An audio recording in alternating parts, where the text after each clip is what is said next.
I feel like I've seen too much yogurt. I work in a yogurt factory, but I don't know how much longer I can keep it up. The job feels like a temporary solution to the problem of surviving in Wales.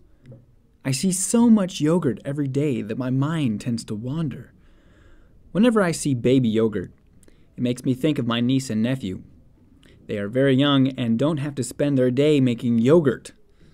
When I was younger, I wasn't concerned about what sort of job I would do, but now that I'm getting to an age where I can have a family of my own, my job at the yogurt factory makes me nervous.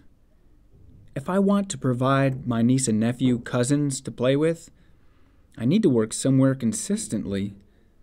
And it already is starting to feel like I've seen way too much yogurt.